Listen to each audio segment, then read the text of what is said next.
Alright, here we go, ladies and gentlemen. Welcome to the first episode of GTN, or Geeky Tech News. I'm here with Placios. Here, Domin. And we have a great show planned for you guys today. We have some very interesting articles, which we're going to talk about, and some updates about the channel and, well, the show. So, first of all, I would just like to say, we plan to make GTN weekly. So, there's going to be one episode each week, and it's going to go up either on Saturdays or Sundays, depending on our schedules, because in order to do this show we gotta meet up at my place, and you know, schedules are different time to time. So yeah, that's it. And before we actually start on the articles, I would just like to give an update on my Raspberry Pi. So I have been playing around with this thing for some time now, not since I got it, because when I got it I had this this SanDisk little micro SD card, which is just a class 4, and it's slow, so it's not the most enjoyable experience ever. So now I'm not gonna take it out because it's in this little makeshift case, but I have a nice Samsung micro SD class 10 fast micro SD card, so it's really enjoyable now. So basically I bought this little fan from Arctic Cooling. I already owned one of these before, and I have it right there on my old PC, kind of as a side intake, and I was pretty impressed with it because this thing is like one of the cheapest 80mm fans you can buy, while still actually being good, you know, and also looks pretty badass too with the white and the black. So like it, had to modify it a little bit to make it work,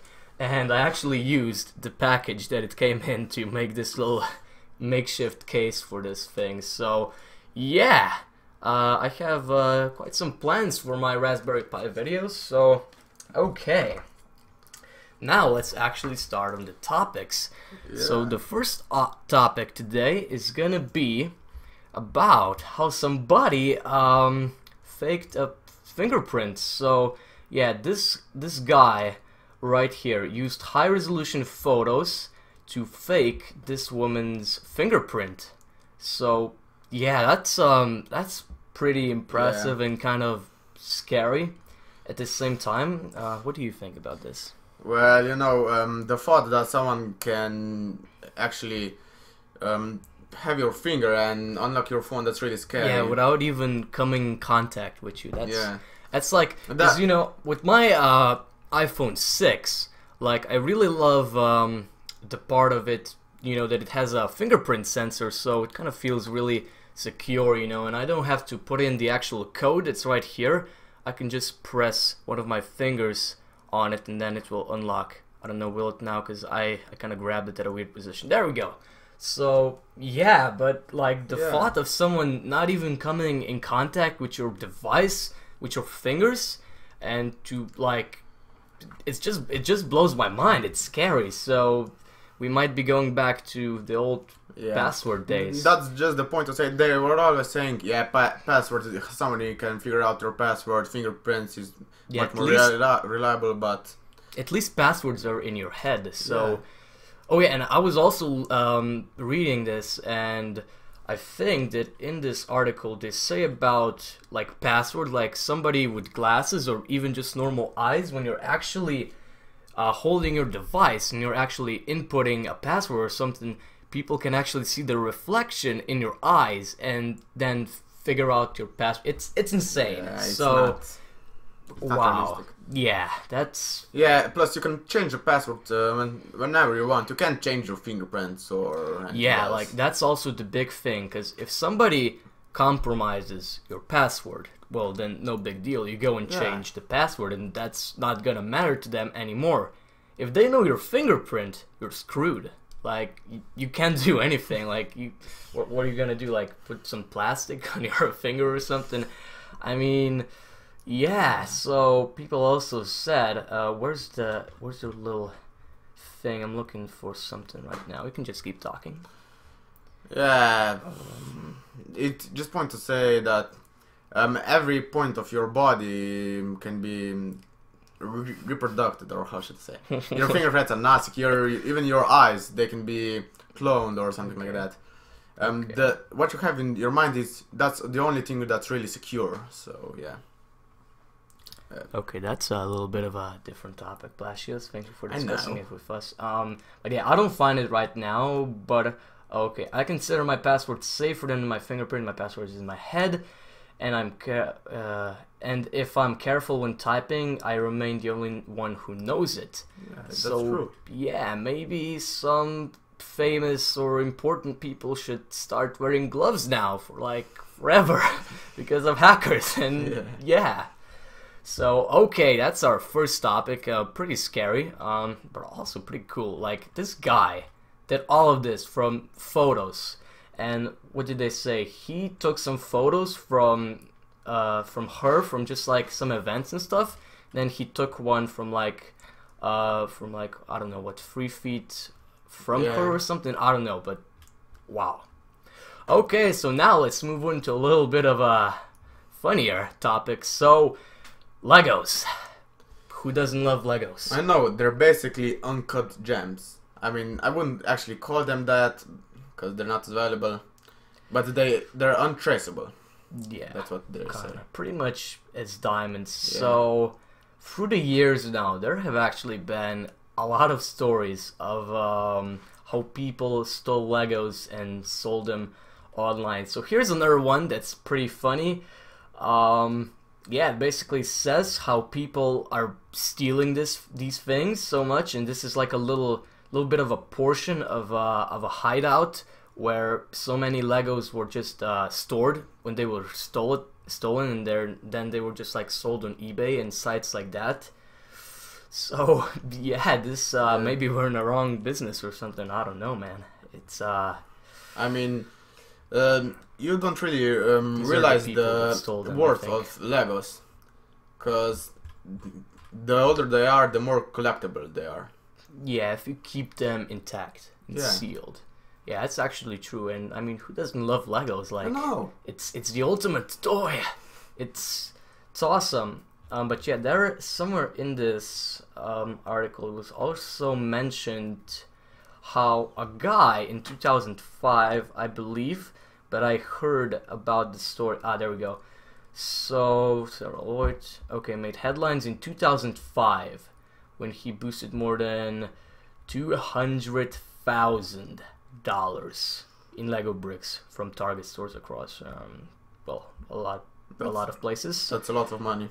And yeah, basically what he did. Now, I think this is the same guy, but I'm not sure. I heard about this story in 2012, a long time ago. I think it was on the show called The Tech from Tech Syndicate. I'm not too sure, but basically, what this guy or that guy was doing is actually he had a pretty good job. There was no reason for him to be stealing Legos and then reselling them. I think it was just because of the thrill of actually doing that. So what he did, he would go to a store and he would actually scan the little price tags, I mean the little codes, the little barcodes, and he would go home and actually print them out as stickers and then go back to the store and then put some stickers on like the more expensive Legos for like the cheaper sets. So he would get like, I don't know, an $80 Lego set for like 15 or whatever. Yeah, and Legos are expensive. Like in here somewhere they talk, there we go. So yeah, these can retail alone as $500. I know the Death Star set from Star Wars is pretty expensive, like the Star Destroyer one. And yeah, then there are some older collectibles which, if sealed, are like worth so much. Like, wow, Star Wars Millennium Falcon for $3,350. That's just ridiculous. I mean, it's insane. But you know, it's Lego, so people love it. So yeah, here's a little funny image of robbers stealing some money and the police there. I don't know. It's not really a tech thing, article news, but you know, I thought it was pretty funny. Okay, now let's move on to some Apple news. So Intel could save Apple's bacon. Oh, this is huge. You want to talk about it? Oh yeah. All right.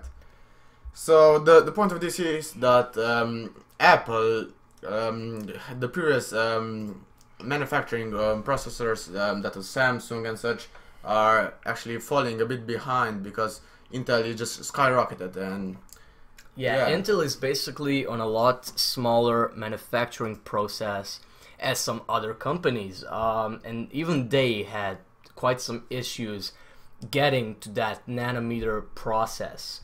I believe they're on what, like 14 now? So, no, they're skipping 14. I don't know. I'm not too caught up on that, but yeah, basically, why is this important? Well, when the manufacturing process shrinks, the processors become more powerful and more power efficient. So if you want the latest, best processor, you just gotta have the smallest manufacturing process. So yeah, Intel is currently like the only one that's capable of doing that. And yeah, by like 2016, 17, our phones and tablets might be running Intel processors. Yeah, that would be awesome. Who knows? That would actually be cool, because like all the Windows tablets these days can only have Intel processors. So yeah, that would be pretty cool, you know. Intel processors. I like Intel. You know, it's kind of they've been in the game for like the longest, I guess. And yeah, that's that. Now let's move on to Apple. Now offers a 14-day App Store iTunes refunds in Europe. So actually, I didn't know about this too much because I don't really.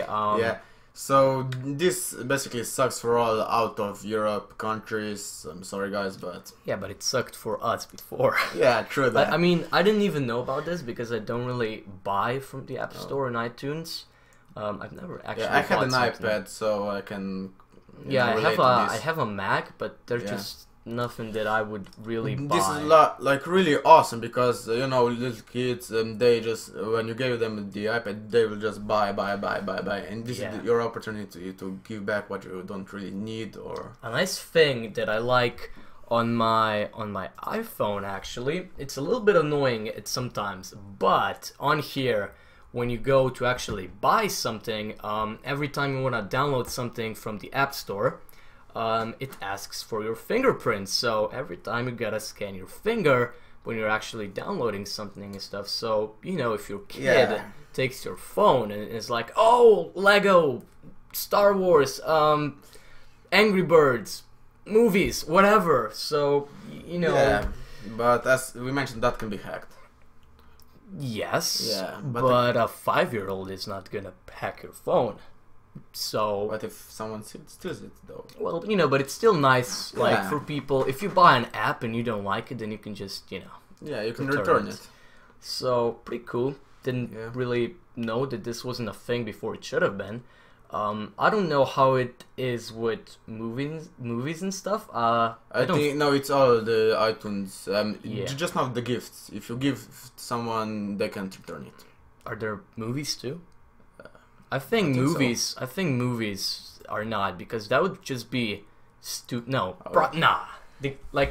because then you buy a movie and you have it for 14 days and then you can. No, it's stupid that you just watch it, then you can just return it. But yeah, movies shouldn't be.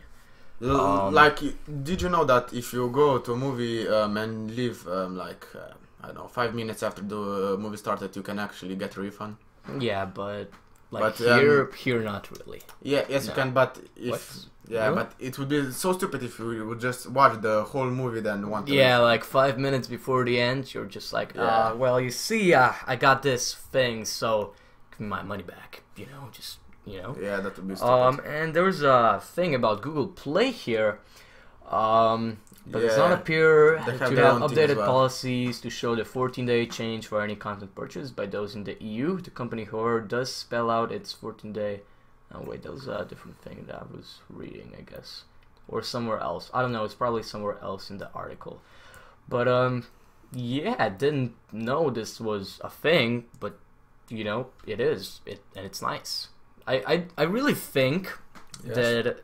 like the rules about this kind of stuff should not be different inside of like US and different inside Europe and Asia and so on. I think like, and also what I really hate, like Steam, you know, it's great. Everybody buys games on Steam, and a lot of the times the games are just kind of translated. Well, actually, on Steam, I think it is actually okay. The translation from dollars to euros, but on some other sites, what actually happens is the translation from dollars to euros. So of course, euro is more than a US dollar.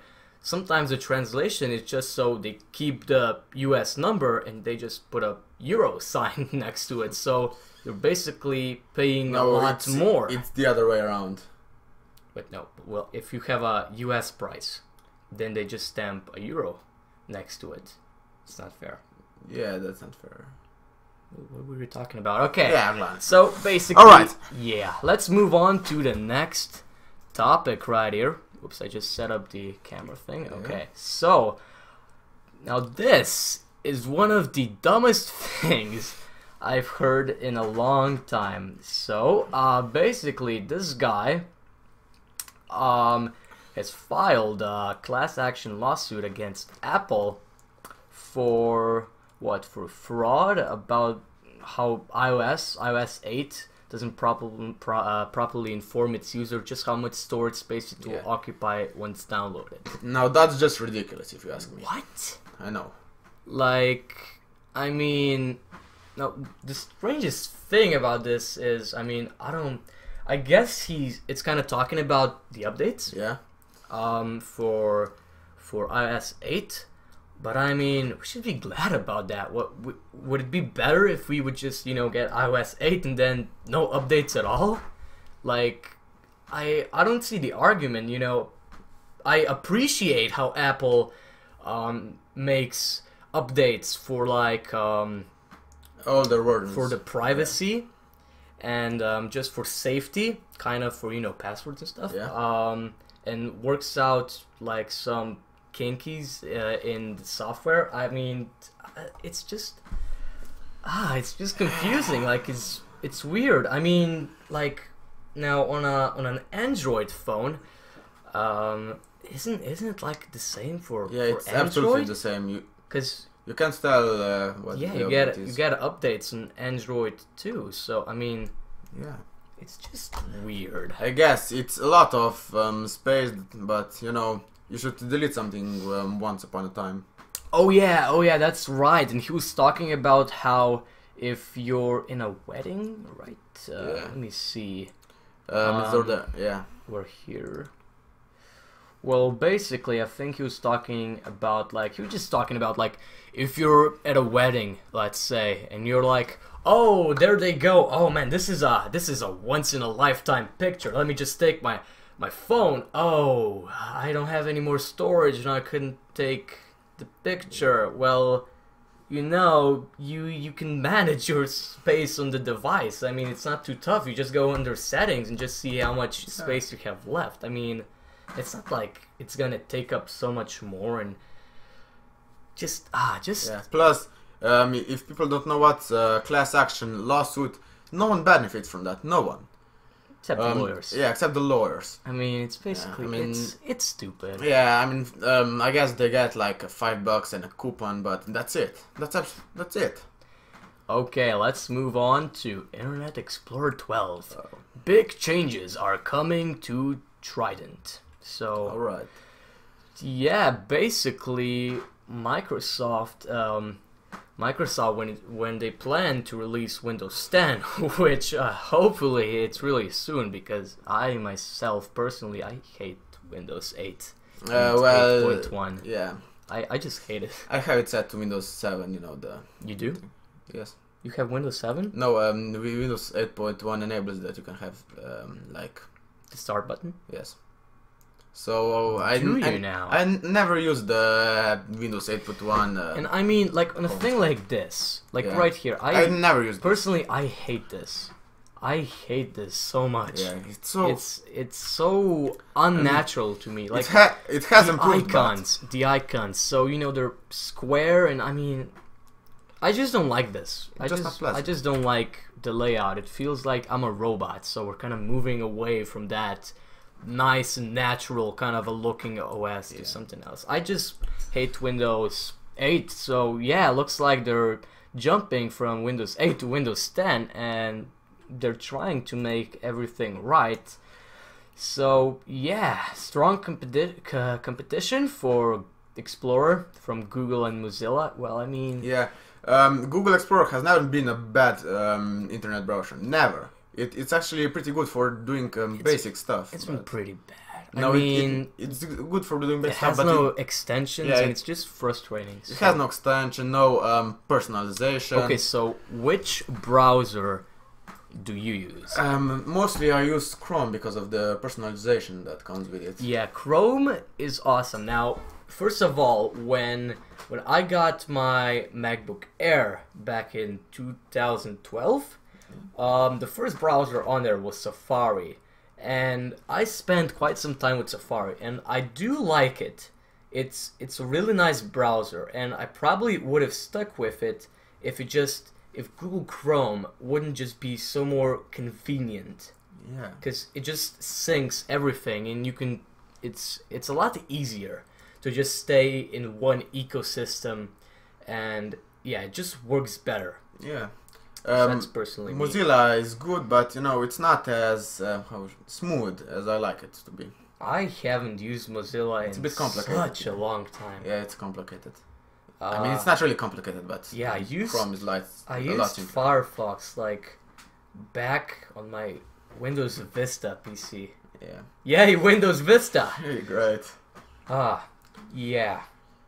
But yeah, Chrome is it's good. Yeah. It's fast. It has high performance, but it's not so good for like laptops because it drains better. Did you hear about that? Like Chrome is awful for laptops because it just keeps like the processor running at like one of like maybe like the top speed or something, and not at the top speed. I mean, it's more than it needs. Yeah, more than it needs actually. And yeah, that just drains your battery life a lot faster. Now Safari, that's good for battery life, at least on my Mac. That's like really good. But you know, Chrome, it's more convenient, and we use Chrome in school. I kind of grew up with Chrome. You know, I used Firefox and Explorer actually before Chrome, but that was like when I was little, so you know, not really the actual learning process, just you know, kind of using it, not really caring too much. So yeah, Explorer, it's just gonna be like an update interface and browser extensions. Basically. Yeah, it's gonna be able to support extensions now. Now, when Windows 10 comes out with the new Internet Explorer, will you give it a try? I will, definitely. I don't think I will. Really? I mean, I'll probably give it a look. Yeah. But I don't think it's really gonna change my mind. I'm probably not gonna buy it when it comes out directly, you know, at that Windows moment. 10? Yeah, I'm probably gonna look through different reviews and, you know, see for Windows 10. Yeah, see what other people think of it. Well, I'm gonna get it for free, so you know. Oh yeah, student power. So yeah, it's gonna be awesome. Can't wait for Windows 10. I've actually like fought a lot of the times to just uninstall Windows 8.1 and just get Windows really 7. So, but once you get used to it, it's still it's okay, weird, but Microsoft just made a big mistake in my opinion. It's great. It's okay on laptops. I will say that. I mean, it's great for touchscreen because it's designed. On tablets, it's amazing. Designed for a touchscreen, but you know, on desktop, it's just not really good. So yeah, let's move on to our last topic. Now, ASUS Zenfone, the new Zenfone that will be unveiled at CES. I'm really excited about this, but I don't think it will actually be what it says. I've never really been excited about Zenphones. Really? Yeah. I mean, I never actually owned one. I mean, I saw one before, but yeah. I mean, I checked out a lot of reviews for them, but I never really thought like that I would get that. Yeah. Because it just hasn't been like, you know, that thing. Like let's look at some phones like, I don't know, the iPhones. They have excellent build quality, great camera, also great display with great colors. You have HTC One M8, great speakers, great build quality. Samsung S5, great camera, again, removable back, and it's water resistant and dust resistant. Then you have Sony phones, which are even more water resistant and dust. You can actually go into like a pool and take pictures, which is pretty cool. And then you have Asus. Yeah. Also, like that what was it, like Amazon's phone? Did you? Yeah, I heard about it. That Amazon launched? Yeah, that was stupid. Did you hear about the Firefox phone? That's stupid. Wasn't like it only like a Facebook phone or something? I don't really remember. So yeah, it's basically gonna have two cameras. I guess. Although, if you scroll a bit down, they were talking about this also. That go up a bit. Up. Yeah, the camera. There's no way it can actually be on here because it looks like it was just mirrored. Yeah, it was just mirrored. Yeah. Maybe. I don't know. I don't really see what this could do. Like maybe what 3D images. I get it, but I just... You know, HTC One. Yeah, it's a good, nice function. But has another camera on here, so you can focus on different parts of the image. Yeah. So, if you...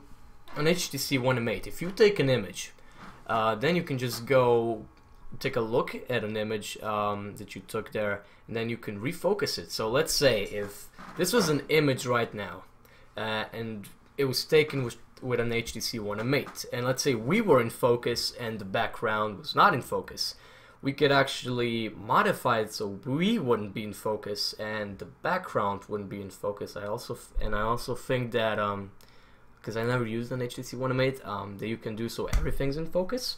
This is pretty cool. Yeah, it was like a big gimmick back when HTC One M8 came out. Like, oh, you're in a hurry taking a photo on HTC One M8. Oh no, it's blurry. You can fix it. It was just like more of a gimmick. Like, I really love the camera on the iPhone 6. Yeah, it's amazing. I have my phone I record all well. of my videos. It's a K100, but it's really a well-built phone. But the camera. Let me just show you this. I mean, it's nice. It had 30 megapixel, but you know, it's when you move it around, it's like shit. Yeah, I mean, basically. Also, what I really want, like, smartphone manufacturers to start doing, like, it's not about the pixel race. Yeah. You know, I mean, it's good. You know, certainly more pixels, better. You can get high resolution photos, and anything above 8.3 included and above can take 4K video. Yeah. So yeah, for all of you that, you know, have the new iPhones and you think that there might be an update coming for 4K, no, you need 8.3 megapixels. This is 8. So 4K, I mean, it's nice to have it, but it's not gonna be really infused to you. You know, I've actually been thinking, so the new iPhones, they have the slow motion feature, which I actually like more than so, you know, 240 FPS. It's right there. Yeah, there we go. You can see it. So 240 FPS. I personally think this slow-mo is better than 4K for most people, because it's so much fun when you like slap someone and watch it back in slow motion. And 4K, I mean, it's you know, picture. It's good. I've actually kind of thought how good would it be to have 4K. Yeah, but basically I've been filming all of my videos on the iPhone 6. So basically what I do is I have this little tripod for my iPhone 6. So I just like set it up and then I take video, and oh my god, I so want a mount for a smartphone, but like you can't get it anywhere. And on Amazon, those mounts for the smartphone, so basically mounts, they're basically you just put it on your phone, and then there's a mount here so you can put it on one of your tripods. This is just a tripod. So what I have to do is I gotta get my real tripod, which is right here, and kind of wrap this around so it doesn't fall off. Yeah. It falls off most of the time. So yeah, mounts are so like expensive actually. Yeah. At least if you're trying to buy it from where I'm trying to buy it, because I'm trying to buy it from Amazon, and there are some like $1 ones and like 5, which don't ship here, and then there are like $20 ones, which are like exactly the same, but they ship here. It's, you know, ridiculous. So yeah, basically. Yeah. But these days, cameras of smartphones should be like one of the most important things in a smartphone, because how many people, I have my old camera right, there we go. How many people still use these? Like really, like what was the last time you actually saw someone carrying one of these around? Like all the time. You know, everybody takes photos with their smartphones now. Yeah. And if you have like a high-end phone, you probably need like a camera that's, I don't know, like 150 bucks at least to make it worth it. Yeah, plus you really don't need the 4K camera, because plus you have to buy a 4K display for that. Yeah, phones are actually like the cheapest 4K camera I think right now is like the new GoPro. Yeah. Which is like what, $500? I think so. You know, smartphones are like 600, 700, and yeah, no, you know, it's interesting because smartphones are taking over as far as cameras go, because this is a camera for most people, you know, because they don't really need anything else. So yeah, what do you think about cameras and smartphones? I mean, they're only gonna get better. Like, how important is it to you on a scale of 1 to 10? I personally think 10, because Okay. social networking. How many people take pictures of themselves every single day? Selfie. Yeah. It really pisses me off when you have like a nice, you know, 4K back camera, then you have a 1 megapixel front camera. That's really shit. Yeah, front cameras have to get better. Yeah. I personally, I really like the front camera on my NVIDIA Shield tablet, because it's on the front there's a 5 megapixel camera, so yeah, it's actually a really nice camera on the front, but it's been made to be nice on the front, because this is a gaming tablet. It has support for streaming to Twitch, you know, so it needs a good camera on the front so you can like play a game and have your face showing up. Yeah. So yeah, and there's also there's that HTC phone that's like all about the front camera. There was also like I don't remember what brand it was, but it was like, I don't know, back in 2012 I guess. There was a phone that had a 13 megapixel camera, and it was actually pretty good, and it was just one camera. So there was one like in the middle, then you could just spin the top around and have it front facing, and spin it around again, and being it rear facing. Yeah. Which is nice. It's not so elegant, and I mean the mechanism would need to be like really good, so it wouldn't get used up, you know, and have just a flappy That's phone. why they probably abandoned that design. Yeah, but it's, I mean, it's a really good idea though. it was nice. Like, Yeah. so many people use their front-facing cameras now. Yeah. Not so much the rear ones. So Well, yeah, the rear ones are only used for like taking pictures of famous for landmarks and actually taking pictures. yeah. But now we are just Who takes- taking selfies and Yeah. Who takes pictures anymore? I mean, who? yeah, It's just selfies. just selfies everywhere. Alright. So yeah, we're gonna see this Asus phone at CES. Well, what did I just click on? Yeah, I we're really gonna hope see it's it gonna at work CES. out. Yeah. Yeah, they say it's very similar to the G3, so you know. I have the high phone, it's kinda expectations blurry. for this phone. Yeah, so it actually looks really thick Yeah. from this angle. I don't know. That's also the But- thickness of the phones, like Yeah, Apple especially. And there was that new I forget the brand. There was that I don't like Huawei Tin Force. phone or whatever that actually has to have an adapter. Yeah. At the bottom, it has a micro USB charging port, and then you actually get an adapter with it, so you can put that in and you can use it as an audio jack. That's stupid. Yeah. Like even this is the iPhone 6. It's so slim. Yeah. It doesn't need to get any Why slimmer. do you need? They like improve the battery life. Yeah. You don't need to make it slimmer. The people, everyone is saying, don't make a thinner phone. Don't. What does Apple do? Make a thinner phone. We don't want that. We want better battery capacity, so you don't have to worry about your battery the whole time. Yeah, but actually, like the thing that I really like about the iPhone 6, the battery life, so solid. Yeah. I have never used, I have never actually have come to the point where the phone would just be empty. Yeah. Now Because imagine. I charge it on like every third day. Now imagine if it was even thicker, with a more powerful battery. Yeah, That would be awesome. It would be nice. But there also has to be some optimism. Yeah, actually, and people have been complaining about some phones. Like, what's that new Motorola phone? Oh I yeah, think? the Motorola. Yeah, that has like that really big battery. Yeah. Some people have been complaining about the battery being so big that it actually takes a long while to charge. And it also has that fast charging feature, right? That it, like charges up to 50% in like 15 minutes or something. I don't think it's That's quite insane. that, but Yeah, I mean, basically it has really fast charging. Yeah. Or maybe it's the Nexus 6. I don't know. Maybe it's both. Yeah.